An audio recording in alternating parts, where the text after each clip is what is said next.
Ja, hallo. Hello, welcome and bienvenue. Herzlich willkommen. I have the pleasure and the honor to present to you an author and artist who over the last 30 years or so created some of the most beautifully crafted and most disturbing graphic storytelling that the world of comics has seen in the last few decades, from my point of view at least. Let me welcome all the way from Philadelphia, Mr. Charles Burns.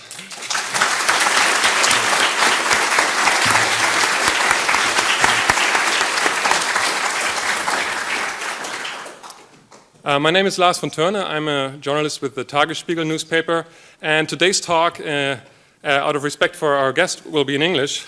If you very, very, very helpful. Yeah. If there are any questions later that you would like to ask in German, you're very welcome to ask them in German, and we can translate. Or if there's any specific questions where there's details you didn't quite understand, I'm happy to translate. But otherwise, it would be very difficult to translate every single word. Also wenn Sie nachher Fragen auf Deutsch haben, haben Sie die Möglichkeit, die gerne auf Deutsch zu stellen. Ich übersetze dann und das kriegen wir hin. Ansonsten wäre es schwierig, jedes einzelne Wort immer simultan zu übersetzen, weil das den Gesprächsfluss zerstören würde. So, Charles, your books and short stories, including the latest installment of a three-part series, The Hive, The Colony, which just came out in German at Ripperuk Publishing House. Your books, from my point of view, are as terrifying as they are as gorgeous. Reading them to me is like having a visually stunning nightmare, which is giving you the creeps. But at the same time, it's so enriching to look at them. Here we have two panels from the first installment, X'd Out. In German, it's called X. And to me, reading your books is so enriching to look at it, but it's creepy, it's scary, but at the same time, you don't want to stop reading because it's so gorgeous to look at. So let me start with a more personal question. Do you suffer from nightmares, and to what extent do they inspire your work? I don't think that I necessarily suffer from nightmares any more than anybody else, but I think I pay attention to them more. I guess I've always had a fascination, and I've always tried to not record my dreams, but to, again, pay attention to them. And they seemed, there's periods in my life where that world, that subconscious world, affects my day-to-day life, and I try to have that feeling in some of my stories. Yeah, I think you captured it really well.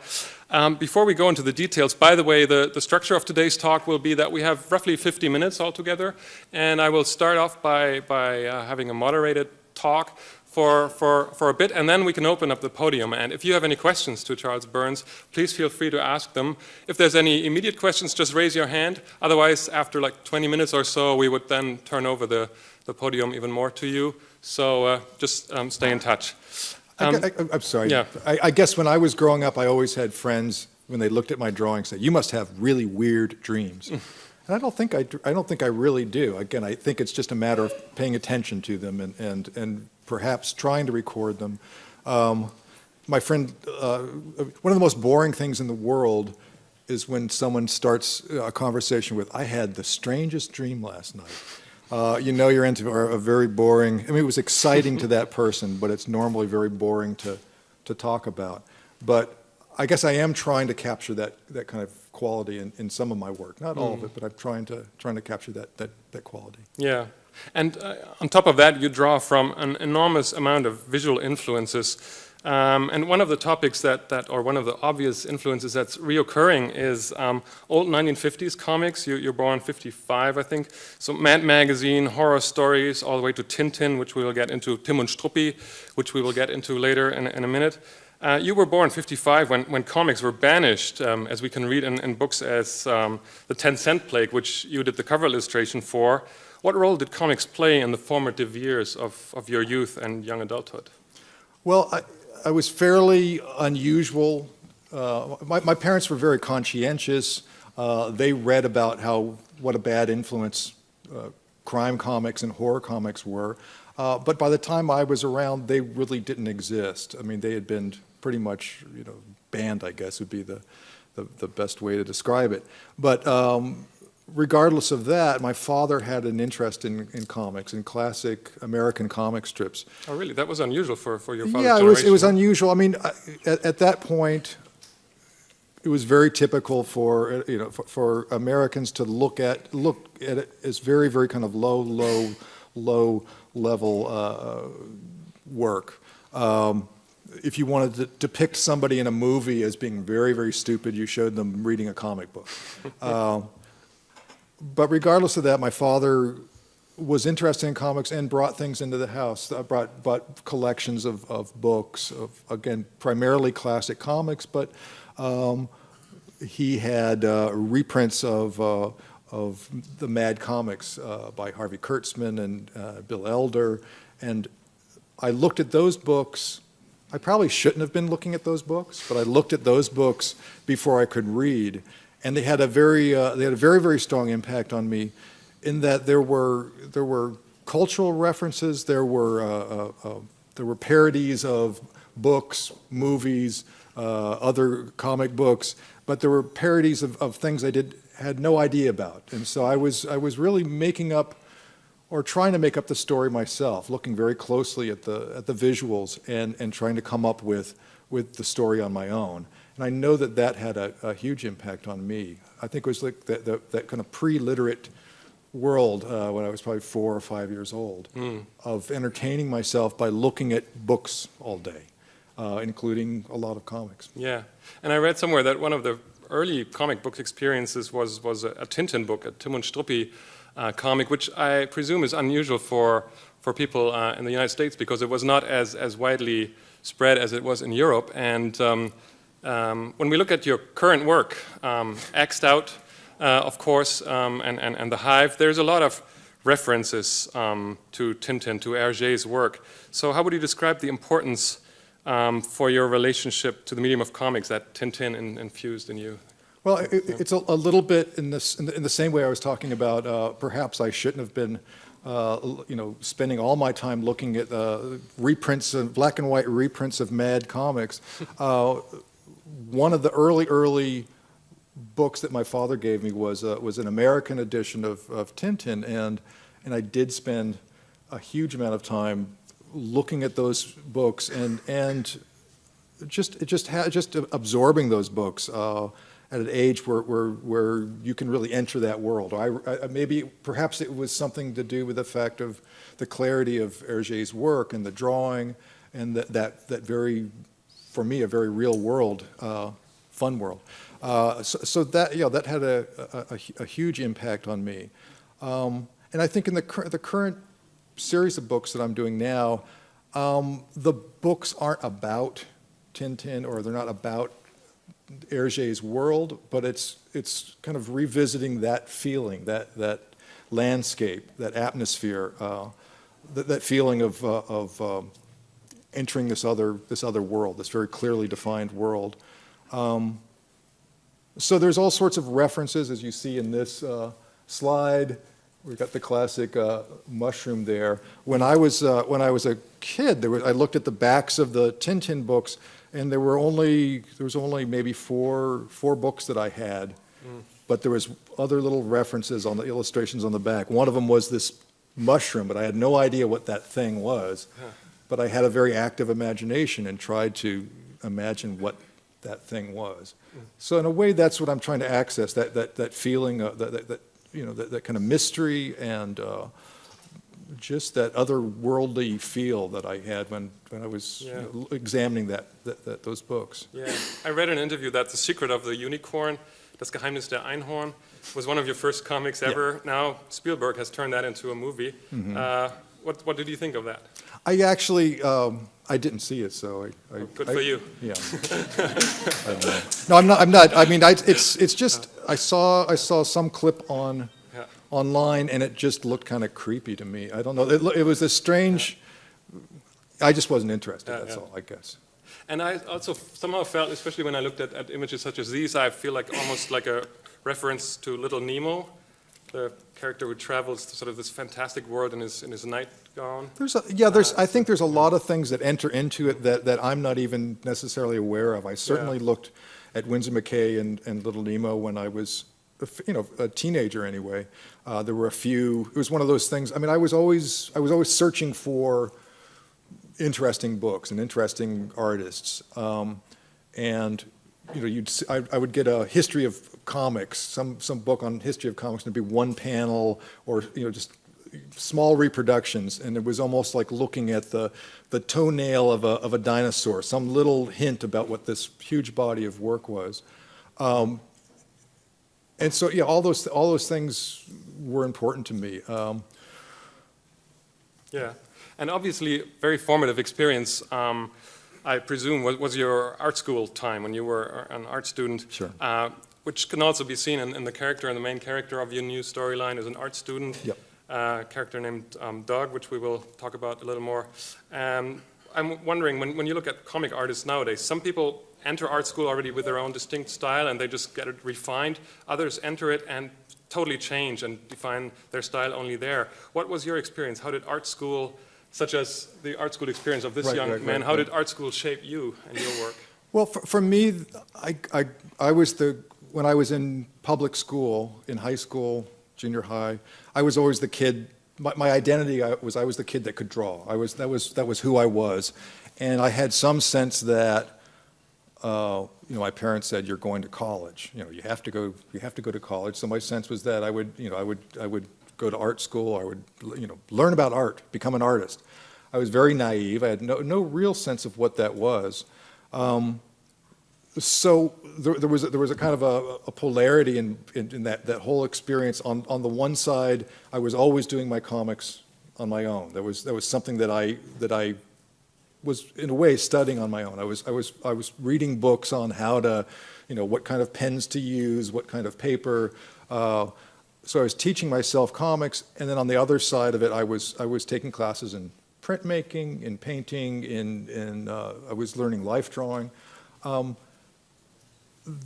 When I occasionally would bring in my comics to show the fine arts teachers, there really wasn't much of a response. It was usually just it looks like you know what you're doing. Okay, go away. But on the other hand, I have absolutely no regret of spending that time in art school. For me, it was good to have this additional information that came in. There was. I think that any artist who sits and draws from life, for example, I mean, it's a good thing to do. It's a good thing to think about, to learn about anatomy and those things. I had other interests besides just comics, and I think that those things found their way into my work as well. Yeah, even though I know it's dangerous to overstretch to blur the lines between artist and work, but nevertheless, how much would you say of your own self as a former art student did you sort of put into the main character of your new storyline? It's hard to say. I mean, there's things that I was interested in. All of my characters look much better than I ever did, and I don't know. But it seems to me. I guess there's things that I was interested in. I think I was fairly typical in that I was a student who, for example, I was interested in photography. So I think you go through a period where you imitate the artists that you admire, or the photographers you admire, and there's a little bit of that in this story. That sense that the protagonist Doug is the Polaroids he does all the time. Well, I took a lot of Polaroids. I took a lot of self-portraits, and there was a certain kind of self-consciousness that you have at that period of your life, that you want to be an artist, you want to have some identity. And I think that I'm trying to capture a little bit of that, of this kid who thinks that he's doing something unique and personal when in fact he's probably just imitating what he admires. Yeah, and there's a lot of references to cultural icons of the 70s, like underground culture of the 70s, Patti Smith, punk, William S. Burroughs, Kafka, Louise Bourgeois, Freud. I mean, there's an overwhelming almost richness of references one can find in your current work. Are these all people whose work also influenced you in becoming an artist? Well, there were things. I think what I'm trying to capture in the current books is what I was interested in a particular time, which would be the late 70s, when I was in art school and when I was listening to punk rock and going to concerts in San Francisco.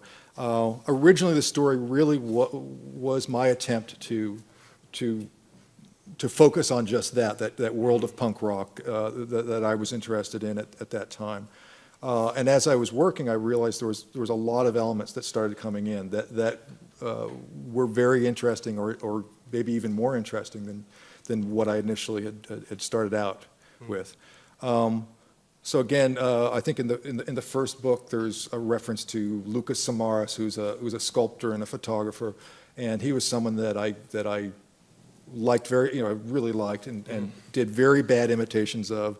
I don't know. I did bad music performances. I did everything that an art student should do. Bad paintings. I did a couple of very, very bad paintings and realized that I should not do paintings. Yeah. But there was also a freedom too, which was I had some sense that would be a time in my life where I could make all those mistakes, or at least experiment and try it and find out whether that was something that I had any talent for or had any interest in. One thing I ended up understanding is that I was more interested in telling stories. I was doing a lot of drawings that had a narrative, an implied narrative to them. They were single images, but they had this sense of a narrative there. And I realized that I wanted to tell stories, and I also realized that I wanted to work for reproduction. I love the idea of multiples and relatively cheap multiples. It was the time of, again, it was the kind of aftermath of punk and the idea of doing it yourself, and the idea that you could draw your comics and do photocopies of them, and it was something that was accessible. Yeah. And that was important for me. And I think one of the things I had to do that was important for me was to really teach myself the writing side of it. I think that was something that I'm still doing. I think any writer or artist continues with that. You don't reach a stage where you feel like you've learned it. Yeah. So that was important. Let's maybe dig a little deeper into that with the example of your current book, writing versus art. What's first when you approach a new work such as this? Images, words? What comes first? Whatever works, whatever comes first. Some ideas are very visual. I would say that primarily I make notations of ideas. So it's a way of putting those ideas across. I think when I was starting out, most of my stories were probably, they would spin off of an idea or a drawing or a character. If I drew a character, drew a character of a guy with 4 eyes. There's an expression in the U.S., if you have glasses, they call you 4 eyes. Right. So I had a character called Four Eyes who had 4 eyes on his head. So, so what does 4 eyes do? Can he close some eyes? What is he seeing? Those were, ideas came from some sketch I would do. But I would say these days, it's much more about telling a story. I mean, that's the most important thing for me. And again, there are some very purely visual ideas, but those visual ideas too have to do with the storytelling. And it's quite a fascinating story that you tell in X and the Hive, X out and the Hive, or X and Die Kolonie, which is, I think, the first 2 parts of a 3-part series. Yeah. It's the story of a young art student, just in case if you don't all know the story yet, of a young art student named Doug, an innocent-seeming but pretty damaged character, which we learn, who obviously has some unresolved issues with his father. He gets caught up in a romantic relationship, frightening relationship, I would say, and becomes more and more involved in some disturbing stuff. And the story is told in many different layers who are set at different times, and we see sort of a nightmarish kind of world that he's also involved in. It's dealing with issues of young adulthood, alienation, the temptation and terror of sexuality. There's so many issues in there. I had to read it like several times, and I'm sure there's still more to discover when I reread it. So how did this particular story emerge? I think you explained it perfectly. Again, it emerged starting out with wanting to tell a story about a specific time in my life. And the one thing that I try to do is allow a story to grow. So, for example, you mentioned the fact that there's issues this character has with his father, and that didn't really occur to me when I was going into it, and that started to build as I was writing and writing. The way that I'm putting together the story, I think, is pretty much the way my brain works. It's almost like a collaging of ideas and images. So rather than having this very linear storytelling, it's juxtaposing images together, juxtaposing words and images that play off of each other. There's a rhythm that starts up with images that start repeating themselves, and you're seeing them in a different context. In a way, it illustrates the way that my brain works. On the other hand, there's nothing that the way that I write is very, very controlled and very carefully crafted, as opposed to actually collaging things and having random accidents. I mean, I allow for random ideas to enter, but the construction of the story is very careful. I was wondering when I read it, and I'll ask this question, and then maybe after that, if you want, we can open up the podium. So if you have any questions after this question, it'll be your turn. Since it's so multi-layered and there's so much in there, almost like a huge sort of patchwork or puzzle, I was wondering to what extent maybe in the beginning, when you create such a work, you're not even quite sure what the result will look like in the end. Or to what extent is it already all sort of laid out on paper at a very short time in a sort of creative outburst, and then you start refining it? I guess the best way to describe it is that I have an outline. I have a clear outline. I know what elements I want to include. So it would be, if you know someone who's a really good storyteller can tell, an average story and make you interested. You can have a great story that gets ruined by a bad storyteller. So a lot of the process that I'm going through is learning the best way of getting my ideas across, finding that out, and that's the process. The writing process is a discovery process for me as well. That's what makes it interesting for me. If I was just writing everything and filling in the blanks, filling in the drawings, I think it would make me crazy. I love the idea of having room for ideas to grow and enter into the story, and that is what happens. But I remember, for example, when I was working on Black Hole, I remember someone was asking me a similar question, and this was, I don't know, I was maybe halfway through it, and I said, well, I can at least tell you what the last sentence is of the book. I mean, I know where all the pieces are supposed to end up, and it's the process of assembling those ideas and putting them together, weaving them all together, and hoping you don't lose a thread that goes off into space somewhere. Yeah.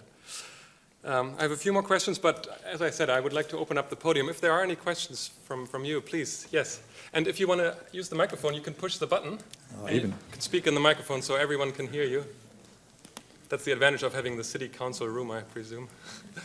Okay, I'm not sure if my question is appropriate here, because it's not so much about the actual work, but about your general work. And actually, since you've been talking a lot about yourself being a student, I'm curious, being a student myself in comics, I'm curious about how did you feel about, in terms of, since in America there's actually, it's so mainstream going, actually, like DC and Marvel and all the superhero stuff. Mm-hmm. So I discovered actually your work only when I was in the US, and just by accident. Okay. And I was really fascinated, but also surprised that in America there are artists like you who do actually something completely against the mainstream going thing. So how did you have thoughts about this when you were a student? Like, were you worried, or were you like, I'm not paying attention to this, I'm just doing whatever I want to do, but like, how do you want to survive, how do you want to make your way? You understand what I mean? Like, yeah, I do understand, and unfortunately it was the latter. I really just didn't know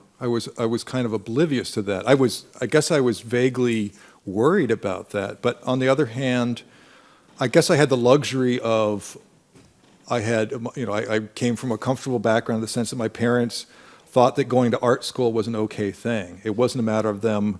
I mean, they were probably, perhaps they were as naive as I was, but they supported me in that regard, which was really generous of them. On the other hand, I mean, I saw excited. I was always interested in comics, and I always did it on my own. And I was inspired by the first wave of American underground comics, including Robert Crumb.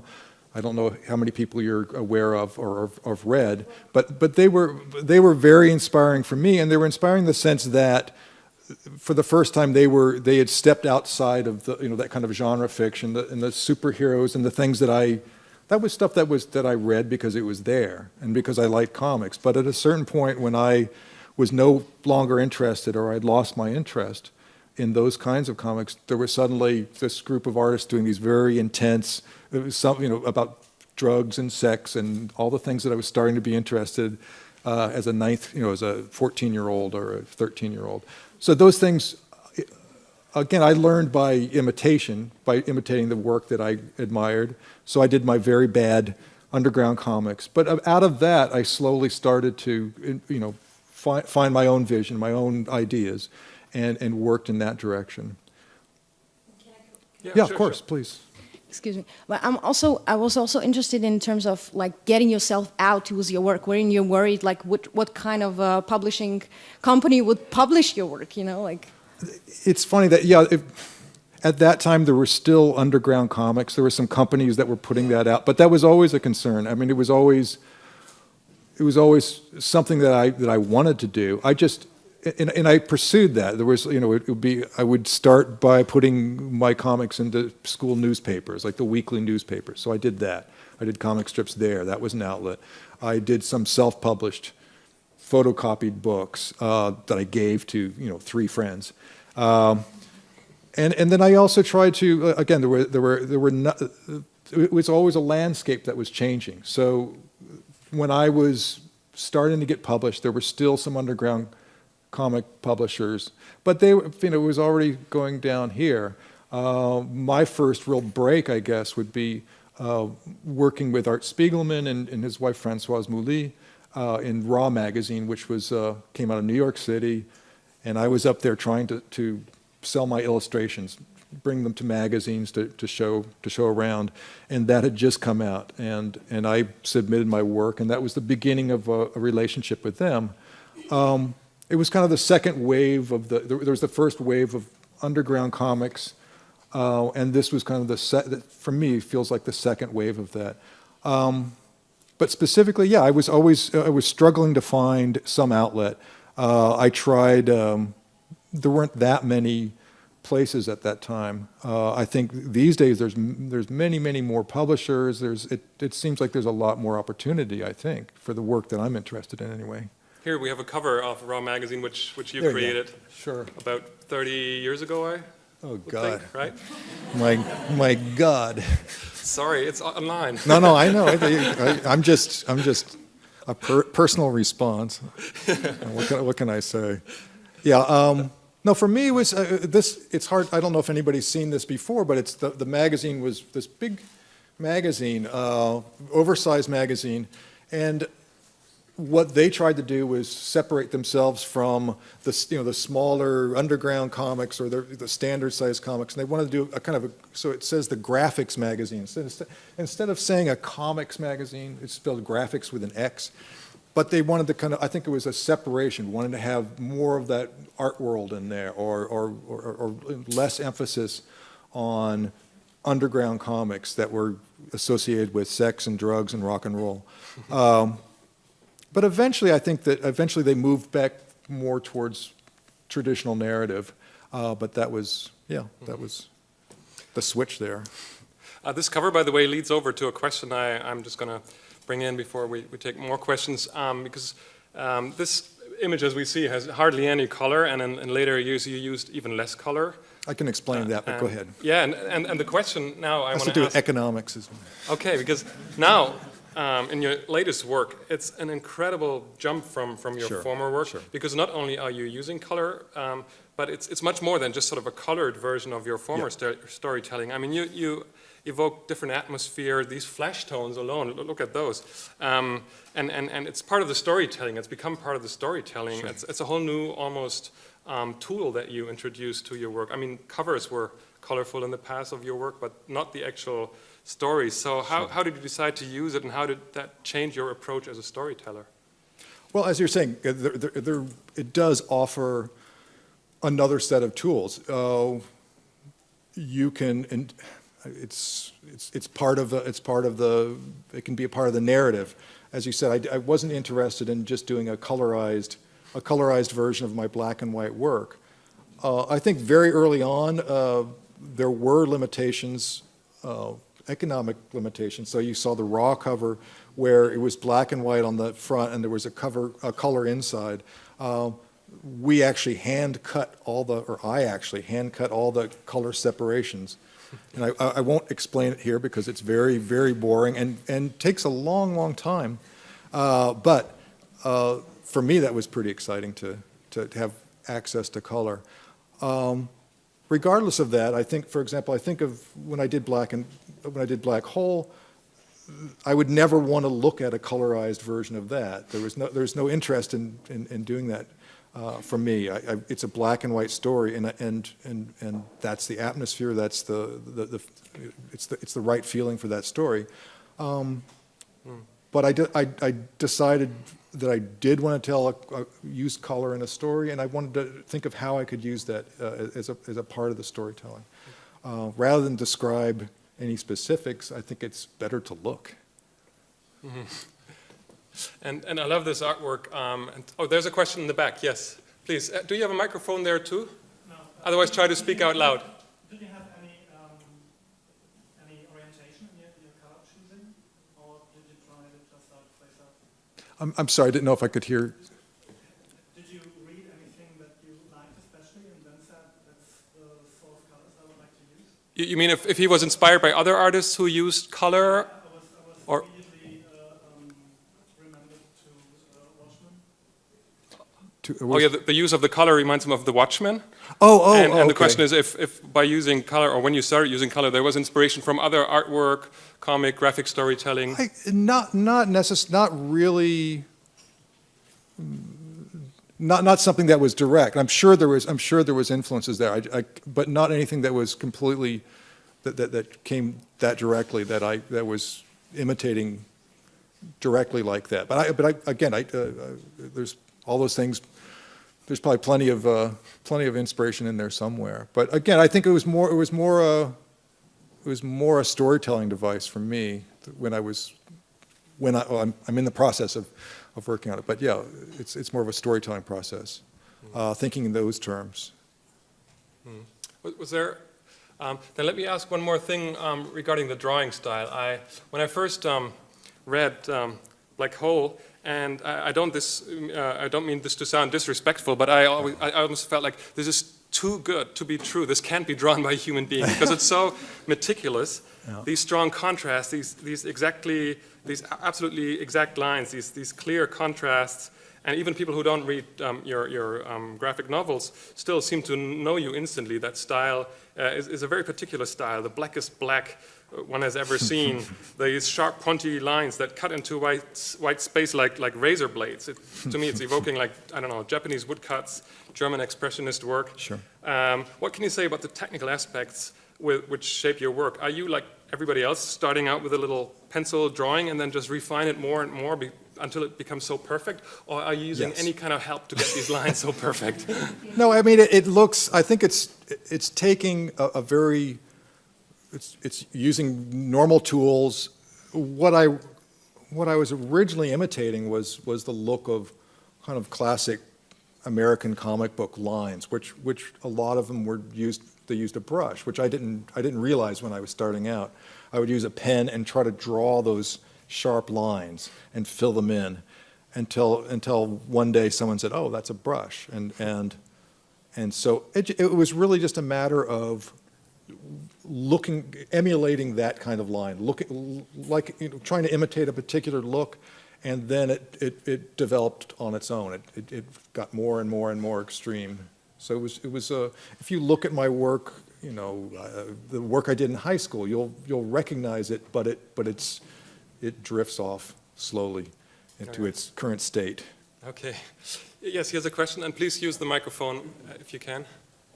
I hope it's not too intimate, but I always wonder, I know that you have 2 children, I don't know how old they are, yeah. But do they know your work, and how do they react to it, or how do you talk with them about it? It's a good question. There was a joke in our house. I have 2 daughters, a daughter who's now 25 and a daughter who's 22.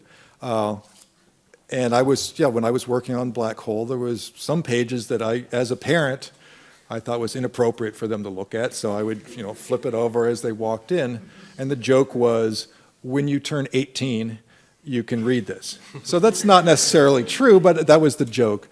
My eldest daughter read the story, and that was that's fine. And my youngest daughter did not want to. She chose not to, and I respect that. In a way, there's elements that are very, very personal in the story that. I don't know if my dad drew that. I don't think that I'd want to read it. I don't know. But yeah, that's the case. Did your parents read it? That's another story.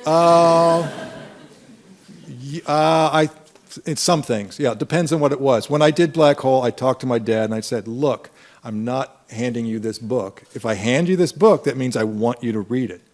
If you want to read it on your own, that's fine. Maybe you shouldn't show it to, my mother." So I don't know. It reminds me. I did an album cover for Iggy Pop, and I met him one time, and he was talking about his new album. And he said, "I don't know. I use the word fuck a lot on this album. I don't know what my mom's going to think." So it was the same sort of thing. Here I am talking about not wanting my parents to see my work, but that's the way it goes. I made a decision that I wasn't going to have anyone sitting behind me and looking over my shoulder. I wasn't going to think about that. I wasn't going to censor myself.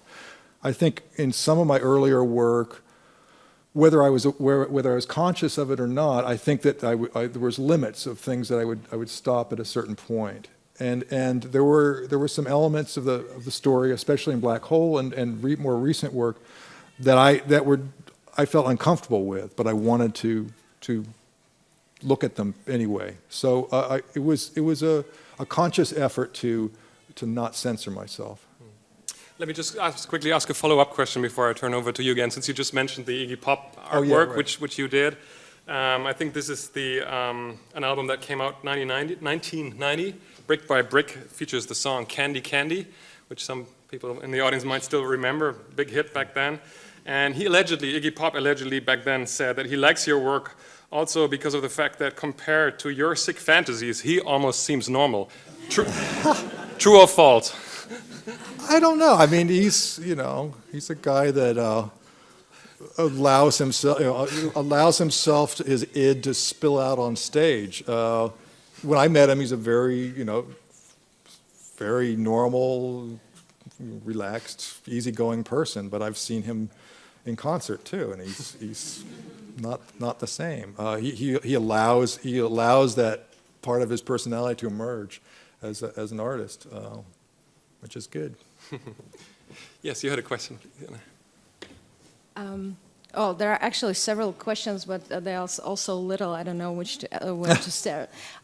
One of the questions is, what bugs me the most is how many times does one page take you to complete?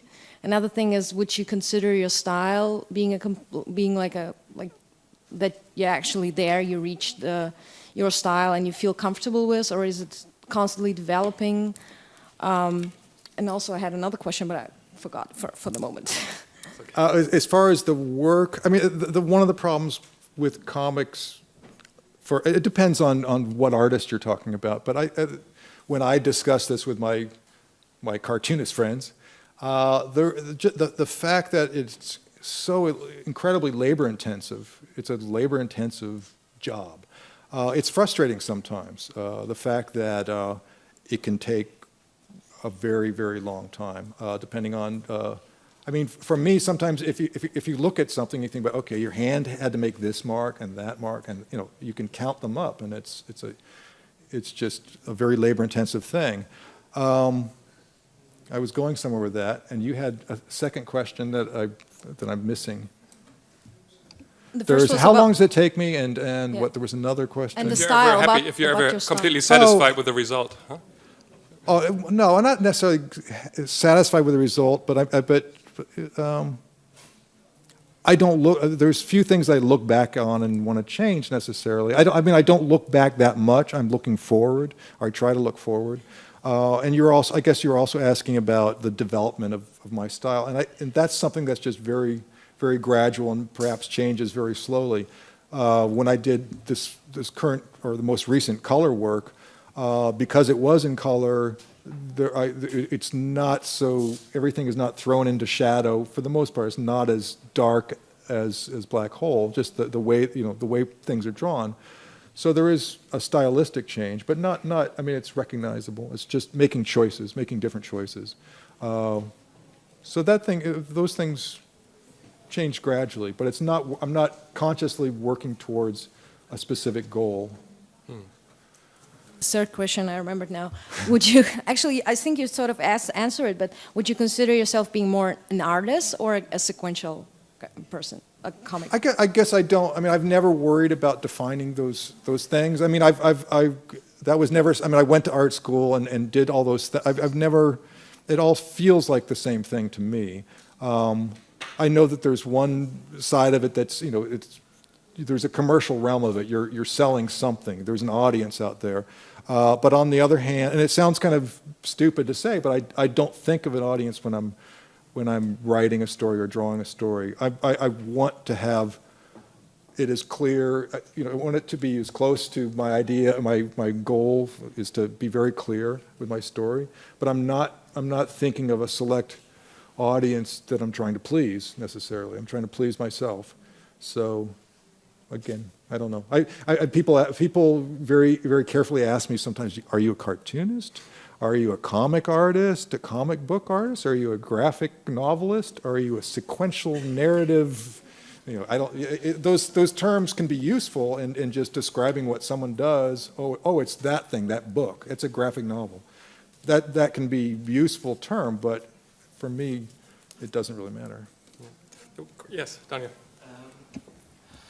I think you produced an alternate version of X'd Out with the French La Dernière Cri, with we read it on the page with a complete different language in weird signs. So just my question was, are you consciously challenging your readers with these kind of languages and trying to confuse them, or? Part of it was my reason for doing that kind of pirated alternate version of that was it probably related back to the fact that when I was a kid, again, I found a few, or I had friends who had French Hergé albums, and there was this level of frustration of, like, I knew the narrative was there, I could see what was going on, but you want to hear those voices, you want to read those voices, I should say.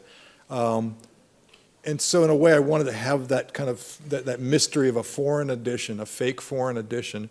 So I devised this other language, or typeface, I should say. Unbeknownst to me, there are people out there that actually decoded everything. So if you look carefully, you can find my very rambling words. Some of it sounds like, you know, bad rock lyrics, or, you know, I think there's some William Burroughs got inserted in there as well. But it was never meant to be. You know, part of the challenge of deciphering that. It was just the sensation of looking at this foreign version. And in that case, in the book that you're talking about, I like the idea too of recollaging, doing a cut-up like William Burroughs, taking an existing piece and reconfiguring it, and perhaps you're looking, maybe if you can't read it, you're looking more at the relationship between the images and how they play off of each other, or looking at them in a different way. So that was part of my strategy is, or strategy is a bad word, but part of my idea as well. I briefly want to talk about, well, if you will, the other Charles Burns, because when you go to the United States, everyone who's ever entered an alternative bookstore or alternative magazine store would be very familiar with your work, even without knowing your graphic storytelling, because I think for the last 10 years, you've been the cover artist of a magazine called The Believer, right, an independent intellectual and literary magazine with a slightly different twist. And what's the importance of this job? How did you enter this field, and how much is that maybe even a nice balance for you from all the storytelling you do to just be an illustrator and have sort of a day job on the side? What's the importance of this? Well, I've always, in the past especially, I really needed to do illustration work to kind of balance, have more of a, a paying job, I guess. That's not to say that I negate the illustration work. It's still my work, but it's work for hire. It's work illustrating someone else's either a magazine article or selling a product. So it's somebody else's idea. They come up with the ideas, even if it's like a special issue, which always has a little more sort of it really depends. I guess what I should go on to say is, more recently working for The Believer, it's pretty unique as far as a magazine, working for a magazine goes. If you see on this side, usually I'm doing a series of portraits, and those are just very straightforward portraits, and it's a matter of finding photo reference and working from that. With the special issues, it's a matter of coming up with ideas or working with them for ideas. But it's unique in that it's the first magazine I've ever worked for where I don't have to submit the preliminary drawings and go through the editing process. They trust me to be able to come up with a finished product. Yeah. Are there any more questions? We have a few more minutes left. Otherwise, I would maybe lead towards the finale of this hour that we, or this 50 minutes which we have. The Comic-Salon is honoring your work with an exhibition which I can recommend. And tomorrow afternoon we will also have a little talk, and you will be at the exhibition tomorrow afternoon. Which pieces are most important to you in that exhibition, and what does it mean to you having a show like that, like an art show sort of? Well, I just stepped in there today. It's actually an exhibition that was in a museum in Belgium, and then it was brought here. It's pretty much a retrospective in that it really has, it's a pretty good, it represents my life as an artist since, I guess, there's even pieces that are from when I was in school. So it's a little disconcerting to see all of that work in one place. And is there like one or two pieces that sort of are the most important pieces that you would point out to? There's pieces that I'm drawn to. There's pieces that I'm drawn to, but it's almost like saying, do you like this finger more than that finger? Maybe this one's less useful, but it's all me. So there's nothing that I can kind of there's nothing that's in the show that I think, oh my God, look at this. It may be a little embarrassing, but it's still me. I mean, I can't divorce myself from that. So it's all my work. Great. Before I ask the last question, I offer the last chance to anyone else who has a question. Yes, please. One can quite often read that the bug that people get in Black Hole, that it's the bug of adulthood, that adulthood is a disease. Do you think so? Is adulthood a good thing, or is it getting worse? I'm not sure if I understand the question. I know that I've probably said on occasion that the disease is a metaphor for adolescence, of turning from a child to an adult. But I think that's maybe what you're referring to. I've probably said something. It's usually better, for artists not to analyze their own work. I mean, I think that their job is really to create the work. And I know that when I start to analyze things, it almost kind of takes the enjoyment of, letting someone else discover that for themselves. So and sometimes I regret saying things like that, like, is it a metaphor for adolescence? Yeah, but So let me end with the last question, because your latest work is not only a beautiful piece of art, but it's also a psychological thriller. And there's a lot of cliffhangers. And after reading those first 2 installments, I can't wait for the third part, which hopefully will resolve all these issues that you brought up, because there's so many questions that I'm really hoping. So what's the plan I'm there? hoping that too. That's my plan. That is my plan. My plan is to pull all those threads together. And when can we assume that maybe being sort of... I'm not. That I will not commit to at all. I'm sorry. No, my idea is. I mean, I guess when I'm writing, I many times I'm more interested in the questions than I am the answers. I certainly am putting a lot of questions out there, and I'm going to resolve the threads, but I'm not going to explain things. I'm not necessarily going to, go into that. It's not going to go in that direction. So there's not going to be a cliffhanger, I hope. I mean, it won't be thought of as a cliffhanger when you're done. There'll be the end. Yeah. But the reader will probably still be disturbed even when the story's over. Well, I mean, what you were saying before, the idea, hopefully the books, when you read them individually and together, they're rich enough, and there's enough different layers there that you can go back and reread. And I've talked to a lot of people that have told me, yeah, I read the book, in half an hour or whatever it was, but then I read it again and I read it again, and discovering different things as you're going through. So hopefully there's a richness there that you can go back and you can discover new things as you're reading. That's the intention. Great. Thank you very much. We have to clear this stage and this room for the next event. So thank you very much once again, Charles Burns. Thank you. Thanks. Thanks.